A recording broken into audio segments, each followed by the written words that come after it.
You make me feel like a natural woman. I was transitioning to country for you. From soul to country. Woman. It fits. I'll allow it. Okay.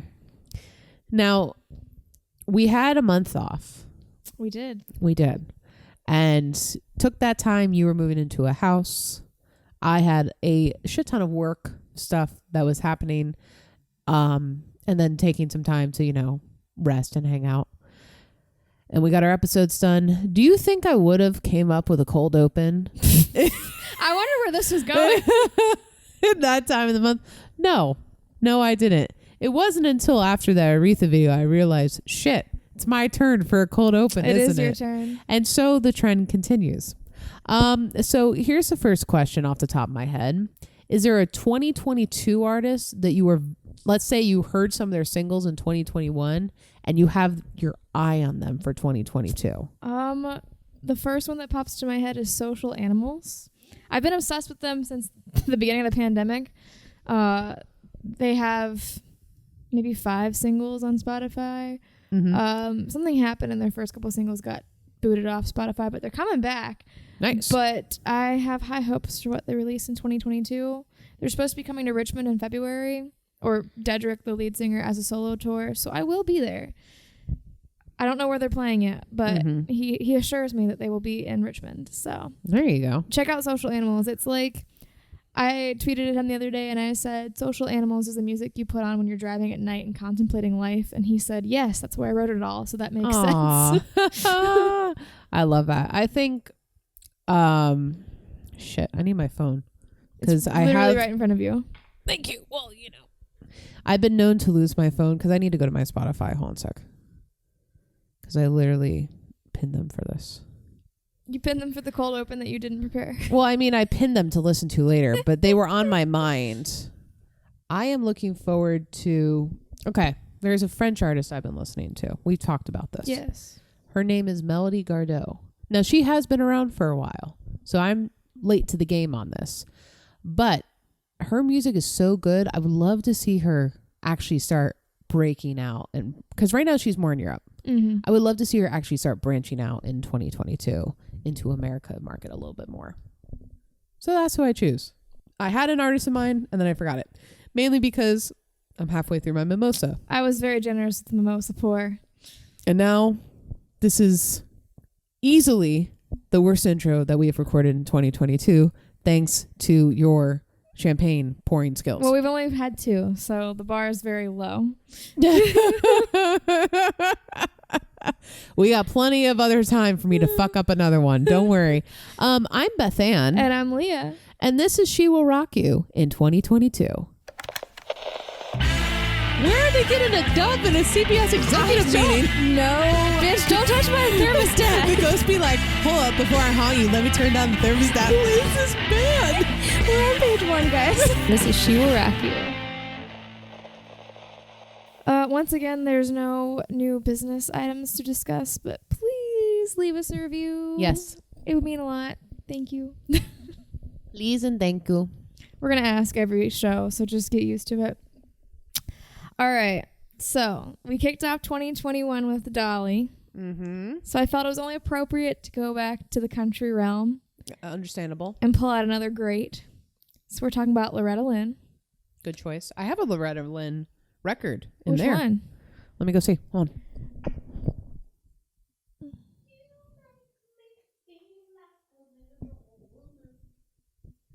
I have...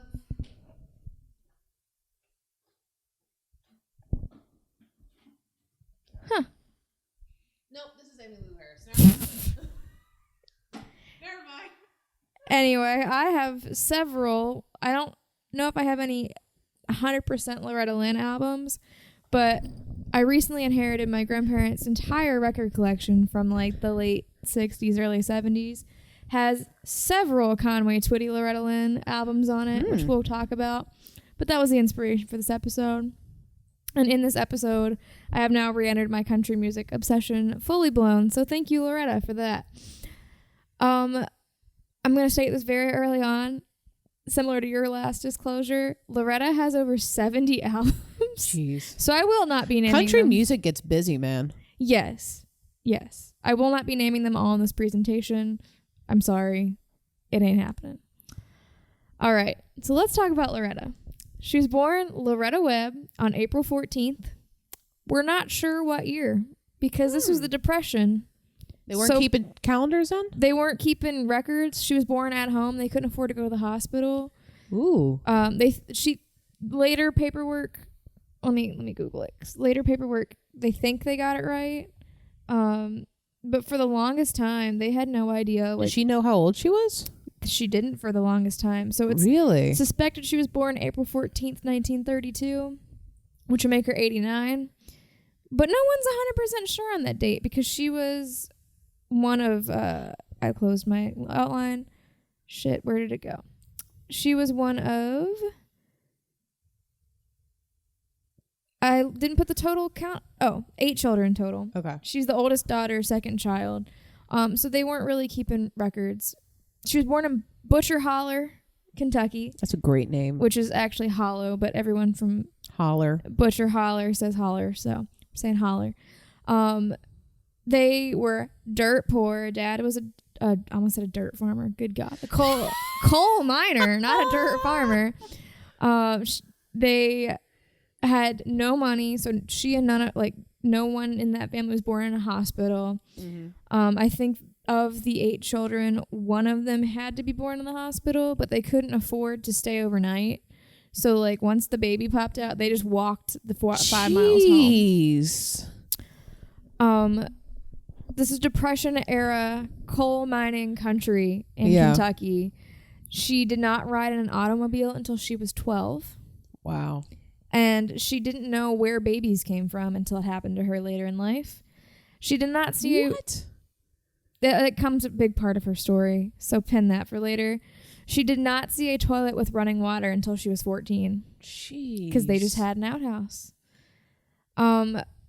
To further just explain the medical situation that was happening in this town, when she was about 1 year old, she got an ear infection so bad that in order to fix it, trigger warning if you don't like medical stuff, they had to drill holes into her head every day to drain the infection. Oh my God. But her parents couldn't afford to keep her in the hospital overnight, so they would walk her 5 miles to the hospital every day back and forth, piggyback riding. She almost died. She got so sick she stopped walking until about the age of 4. Oh my gosh. But then she got better. It's honestly a miracle that she survived. Yeah. Because not only was the healthcare terrible in the late 30s, but they were so broke. There's a story in her book about her dad had 38 cents to go between all 8 children one Christmas and still managed to get them all something from the general store. But yeah. Jeez. They didn't get a lot of visitors, so she was really shy growing up when it came to meeting new people. And she only had about a 4th grade education. She went to a 1-room schoolhouse.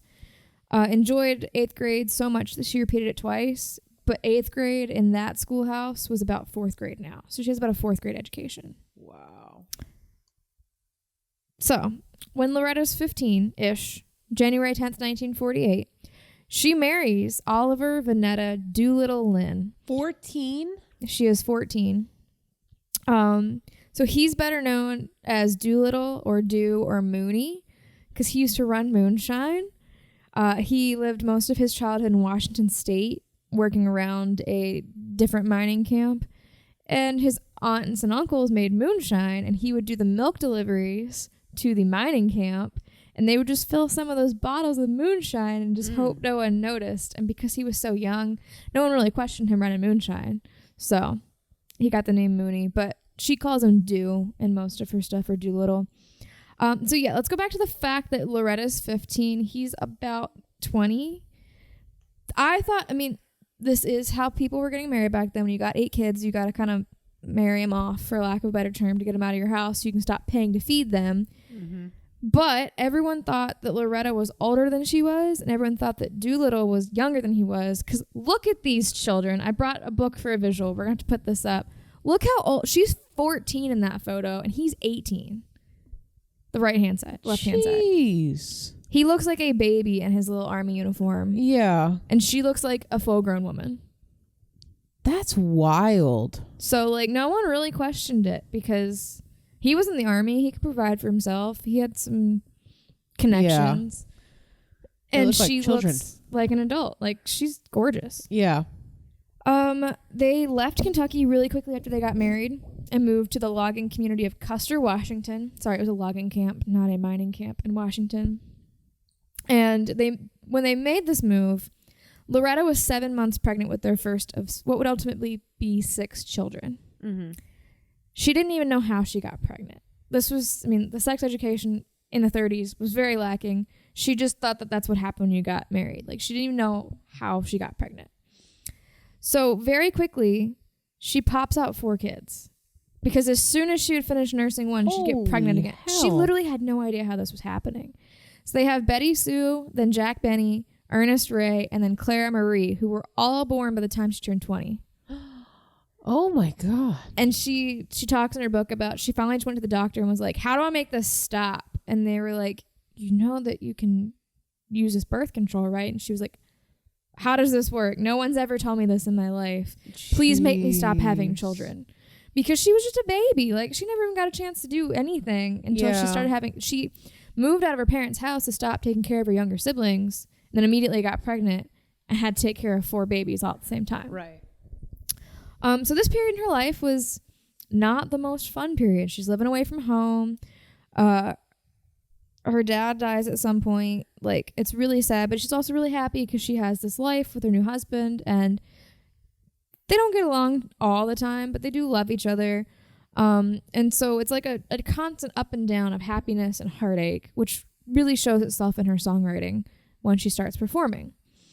She says in her book that she went straight from having her dad tell her what to do into having her husband tell her what to do. Ooh. And never really got a chance to be her own person. And it probably would have been that way for the rest of her life. But in 1953, for her birthday, Doolittle bought her a little $17 harmony guitar, and she taught herself to play over the course of 3 years. And so Doolittle was like, you're really good at this. Like, we can make something of this. And so he helps her make a band, Loretta and the Trailblazers. They get her brother Jay Lee playing lead guitar, and she would start playing at Bill's Tavern in Blaine, Washington, and at the dining hall in this logging community. Mm-hmm. And she's like 23 at this point. So she's starting this career very late in life compared to most people that we have talked about. She does so well in these like contests and like playing in these dining halls that she enters a talent contest in Tacoma hosted by Buck Owens. She wins a wristwatch, and she was given the choice between a ladies' watch or a men's watch. She chose the men's watch for Doolittle, and it broke the next day, and she cried about it. But this performance was televised kind of in the Washington, whatever Canadian part is right above Washington. Vancouver. Yeah. And a Canadian named Norm Burley, he sees Loretta sing, and he kind of had just founded this record company called Zero Records, which he actually founded after hearing Loretta sing so that he could sign her to it. Wow. In order to give her enough capital to go record something so that she could, make a name for herself. He does this he owns Zero Records, or formed Zero Records with another guy named Don Grashy, and two of them arrange a recording session in Hollywood where they end up recording 4 of Loretta's original compositions. So she signed that contract on February 2nd, 1960, and they immediately did those records and started touring the country, like literally going door to door to all the country radio stations. They would just hop in the car and drive. Wow. And find these like DJs who were putting stuff on the radio, which was honestly the best way to go about it. It's kind of what you had to do at the time. But Loretta was still super shy from her literally growing up in the woods. So this gave her a chance to work on her people skills as well. While they were in Tucson, she really hit it off with the DJ there. He was about her age. She said he was really greasy, covered in zits, but they were super friendly. They hit it off immediately, started writing letters back and forth. Eventually, this kid got into singing too. His name was Waylon Jennings. Waylon? He makes another appearance. Waylon! Yeah, she was really good friends with Waylon Jennings before he did anything. He was just DJing in Tucson. Well, that makes sense because I know he started as a DJ. Yep. Didn't think it was going to be Waylon. Yep. Literally, when I read that in the book, I was like, huh. How about that? I made an audible noise. So they eventually end up in Nashville, where one of her songs, I didn't know which one apparently, was a hit. It actually climbed up to number 14 on the Billboard Country and Western charts. And this gave her enough momentum to start cutting more demo records for the Wilburn brothers. They own a publishing company. And then through them, she ends up with a contract with Decca Records, where she will stay for like the next 40 years. So she starts this relationship with the Wilburn brothers. They kind of act as a manager, but also Doolittle's doing some managing too. So like, she's got all these men telling her what to do. It's a thing, whatever. And they get her an appearance on the Grand Ole Opry in 1960, which kind of boosts her up to number 1 immediately. The people at the Grand Ole Opry love her so much, she ends up coming back every week for like 2 years or something ridiculous. And she very quickly became the number 1 female recording artist in country music at the time. But that contract with the Wilburn brothers gave them the publishing rights to her material. See, these fucking companies in the what year is it, 60s? This is 60. In the 1960s did the shittiest deals for artists. Yep, they were set up very differently. So for the next 30 years, she would pretty much fight them to regain the publishing rights to her songs. For 30 years. She eventually breaks the contract with them and goes her own way, but she fights with them for a very long time to get her publishing rights back because she wrote that shit. She deserves it. She actually stopped writing music in the 1970s for a while because of the way these contracts were negotiated and in turmoil, and it's a whole thing. And someone really needs to make a legal side of the music industry podcast. We're not going to do that. No, I don't have the brain to handle that. No, that's why someone else needs to do it. Yeah. So around this time, she's getting established in Nashville, figuring out the music world, raising 4 children. And she meets Patsy Cline. And the two become besties like immediately. Patsy's a little bit more established and kind of mentors Loretta through it. She's, been in the entertainment industry longer. But they don't get to be best friends for a very long time because in 1963, we all know Patsy suddenly died in a plane crash. And in an interview with Entertainment Weekly, Loretta told them, "When Patsy died, my God, not only did I lose my best girlfriend, but I lost a great person who was taking care of me. I thought, now somebody's going to whip me for sure." She credits Patsy as being her mentor and best friend. And in another interview in 2010, she got interviewed for a biography about Tammy Wynette, but about Patsy, and said, "Best friends are like husbands. You only need one at a time." That's the truth. She didn't really want to put in a lot of effort into making a new best friend. So going back to her contract with Decca, she releases her first her first single with Decca, called Success, which is a great name for your first single. Great really success. Sets the tone. That was released in 1962, went straight to number 6, and started a string of top 10 singles that would run for like the next 10 years. Her first album, like full album with Decca, is called Loretta Lynn Sings. And it reached number 2 on the country charts. And it includes songs like Blue Kentucky Girl and Wine, Women, and Song, which is a great song title. So she started to record her own material. Most of what she'd recording was covers or written by other artists. And she really honed in on this specific subgenre of country music for capturing the everyday struggles of wives and mothers, but also just like being funny while doing it. She's a very funny person. Yeah. But unlike some, like that wasn't necessarily the unique part about her. Like plenty of women in country music do that. She takes it one step further and writes songs that get her banned on the radio. That's what you gotta do.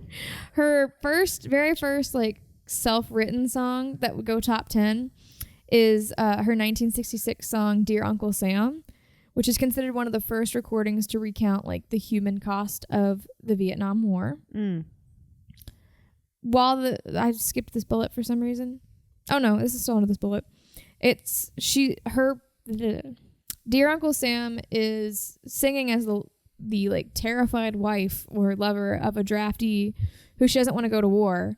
So she's dealing with, the cultural upheaval of the Vietnam War, and then surprise, she's pregnant again. But does she know? No, never mind. She was using birth control. I think this was more of an intentional pregnancy. Oh, okay, cool. But it's twins. Oh shit. So she gives birth to Peggy Jean and Patsy Eileen in 1964. Oh, she named after Patsy Cline. She did. That's so sweet. That's gonna be the favorite twin, I guarantee you. Patsy, she can't. So it's actually kind of sad. I didn't talk about this in my outline, but in her book, she didn't really do much to raise the twins because she was very successful at the point when they were born. Right.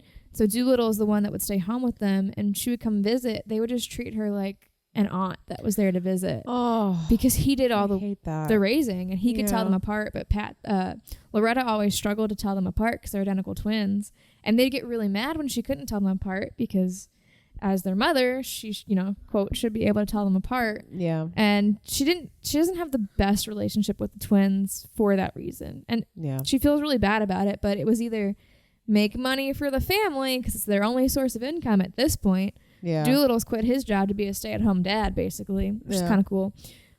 Or be a stay-at-home mom and have no money. So, sorry, kids. Yeah, sorry. So, Dear Uncle Sam was in 1966. Also in 1966, she wrote a song, You Ain't Woman Enough to Take My Man, and it made her the first country female recording artist to write their own '1 hit. Which is pretty cool, but kind of sad. It took till 1966 for that to happen. Yeah. In 1967, she started a string of 16 #1 hits out of 70 charted songs. That one was Don't Come Home a Drinkin' with Lovin' on Your Mind. So then in 1975, I guess we're jumping ahead because I don't know what I did to this. We're just going to talk about other songs that got banned from Loretta Lynn's category. That's not catalog. The Mimosas hit hard, y'all. Yeah. So she writes a song in 1975 called The Pill. The Piddle? The Pill. The Pill. The Pill. Oh, The Pill. As you can remember, she did not know where babies came from, nor how to prevent them until the pill became a thing.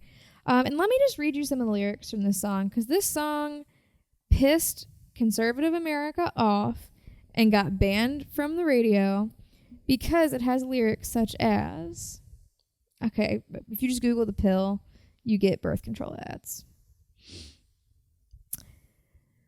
You wined and dined me when I was your girl. Promise if I'd be your wife, you'd show me the world. But I've seen all this old world. But all I've seen of this old world is a bed and a doctor bill. I'm tearing down your brooder house because now I've got the pill. All these years I've stayed at home while you've had your fun. And every year that's gone by, another baby's come. There's going to be some changes made right here on Nursery Hill. You've set this chicken your last time because now I've got the pill. Ooh. This old maternity dress I've got is going in the garbage. The clothes I'm wearing from now on won't take up so much yardage. Mini skirts, hot pants, and a few little Francie fills. Yeah, I'm making up for all those years since I've got the pill. I love it.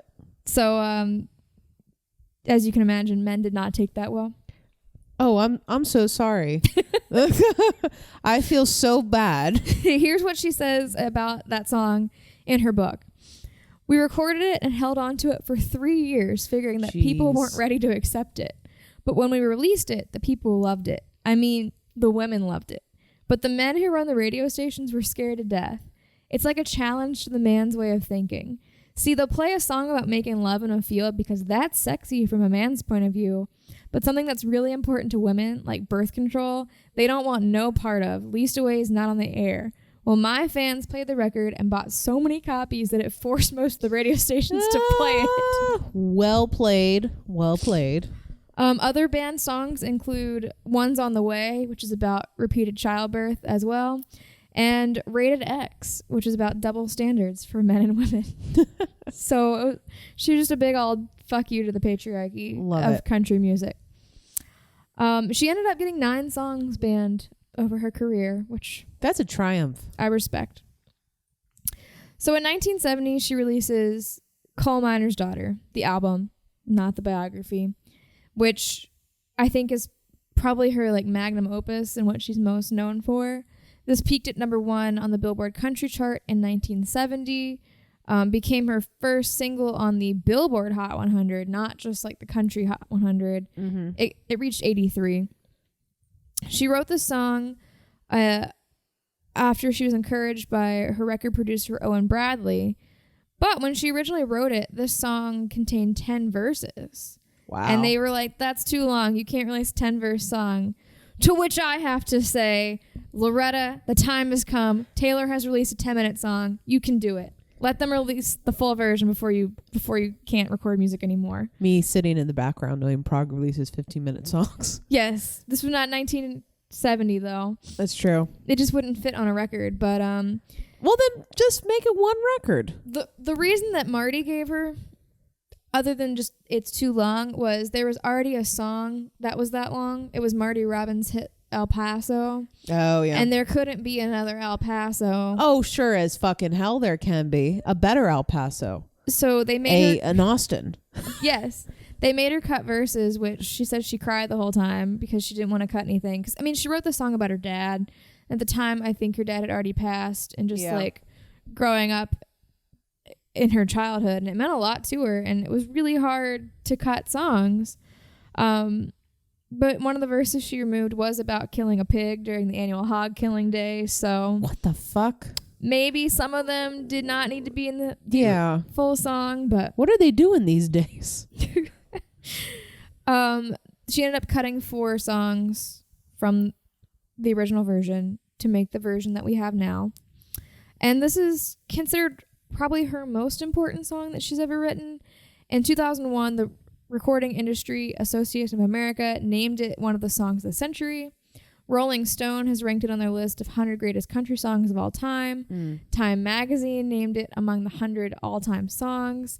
The 2020 500 greatest albums list ranks it at 440. Mm-hmm. Coal Miner's Daughter would go on to become the title of a tribute album that her label, I guess, put together of other artists covering her songs, which includes artists such as the White Stripes, Reba McEntire, and Paramore.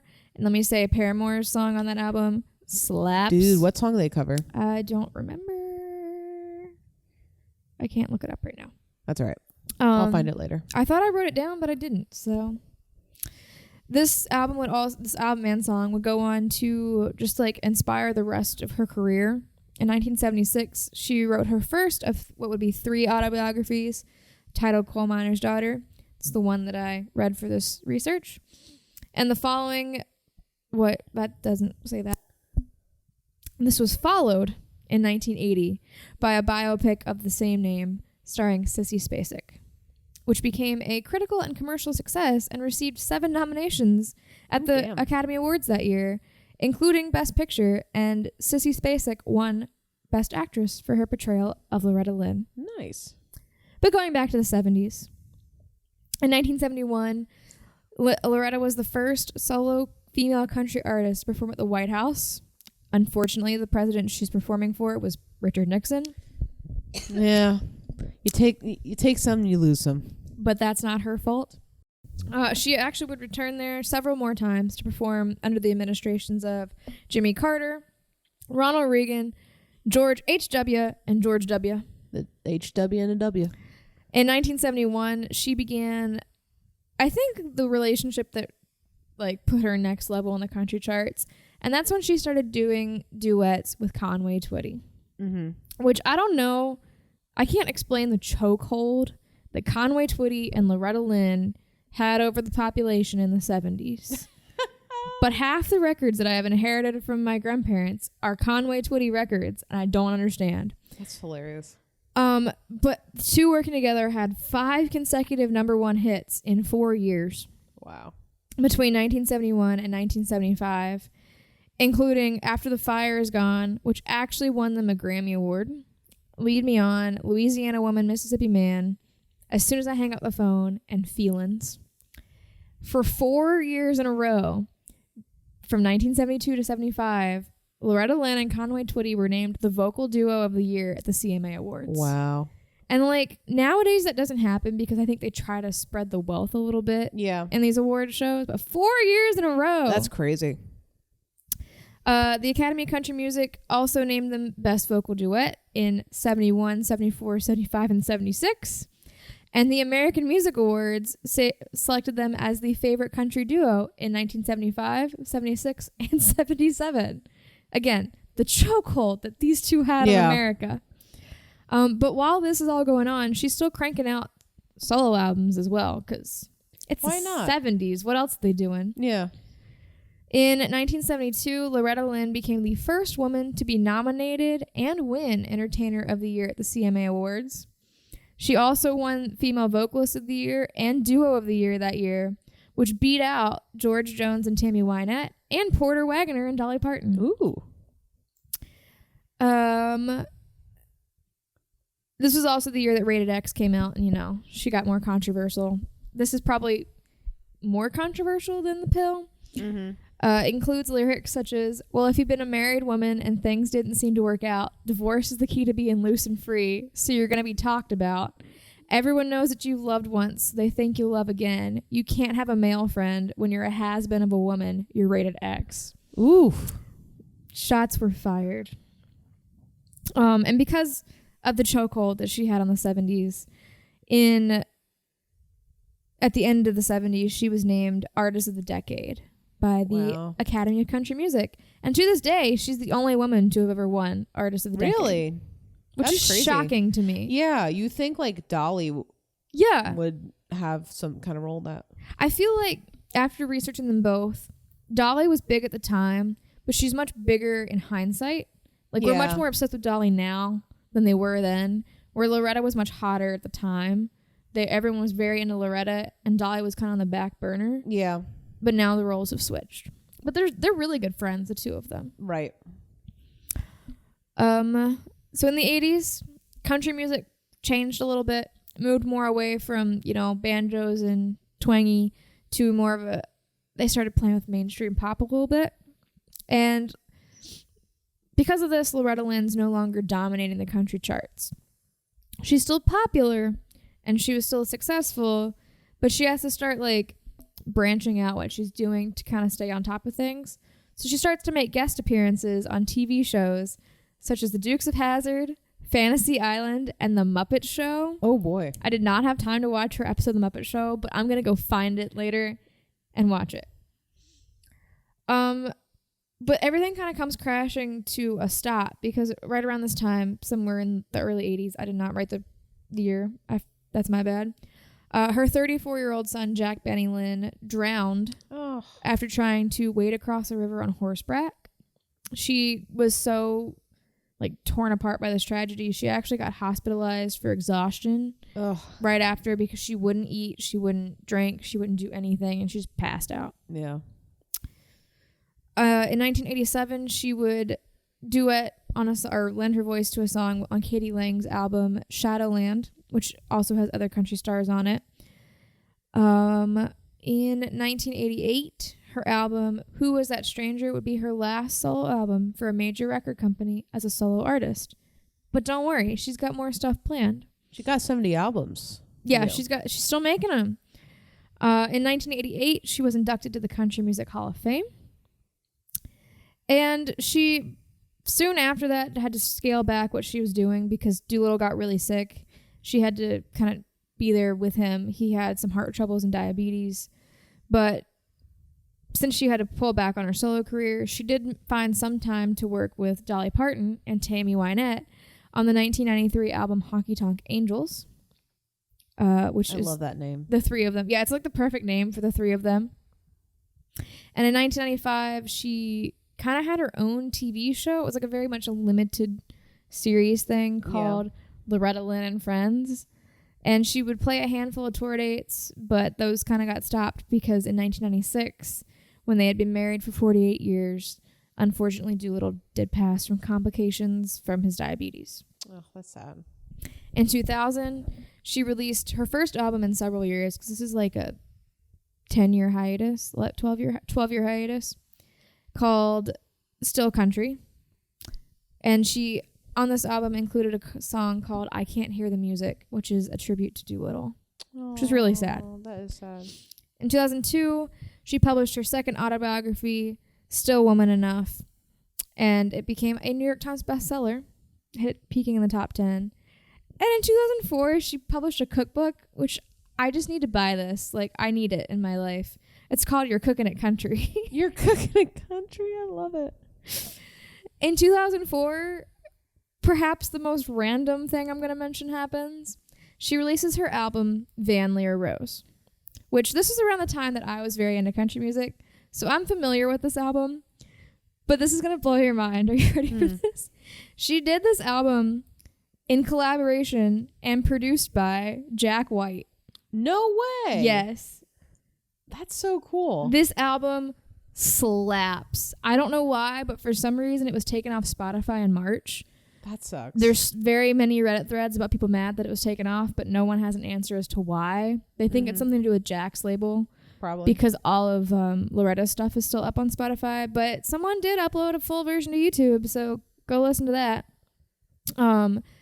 Loretta and Jack were nominated for 5 Grammys and won 2 of them, and everyone just was like, this pair shouldn't work. Yeah. But they work so well together. It was voted the second best album of 2004 in Rolling Stone magazine, and the 2 Grammys that it won were, one of the 2 that it won was Best Country Album. Wow. So this kind of like brings Loretta back into the forefront of the American mind, and she starts touring pretty extensively, but very quickly has to start canceling some tour dates, just to do some health issues. She has a family history of strokes. That's actually what they think her dad died of. And so she has really high blood pressure. Yeah. And touring is not like the kindest to your blood pressure system. It is not. In January 2010, she played a date at the University of Central Arkansas, in which her son Ernest Ray and the twins, Peggy and Patsy, played with her, which is adorable. That is cute. Around that time, she was given the Grammy Lifetime Achievement Award, as well as the cover album of other artists doing her songs. In 2012, she published her 3rd autobiography, Honky Tonk Girl, My Life in Lyrics. In 2013, she received the Presidential Medal of Freedom from Barack Obama. In 2019, they made another film about her, but this time about her relationship with Patsy Cline, called Patsy and Loretta.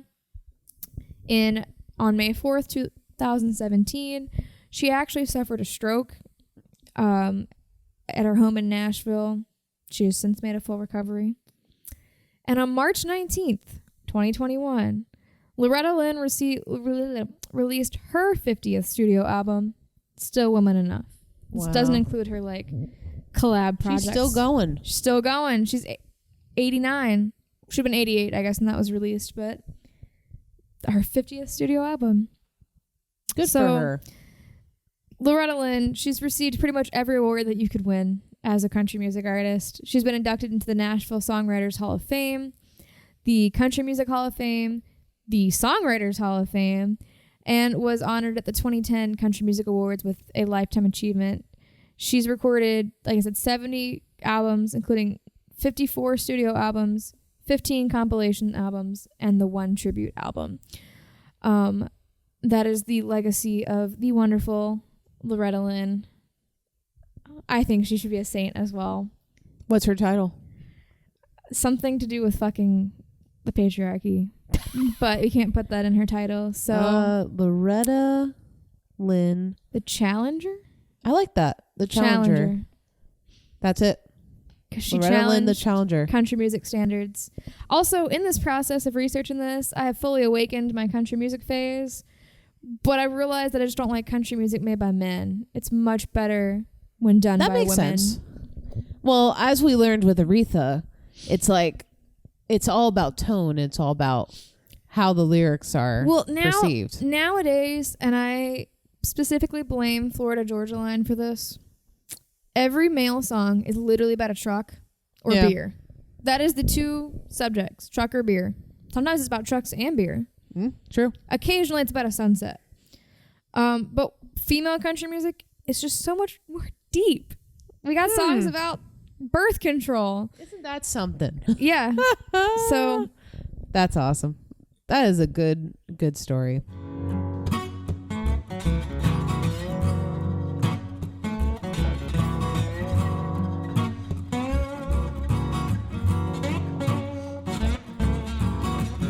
Thank you for listening. You can leave us a review on Apple Podcasts, Good Pods, and Spotify.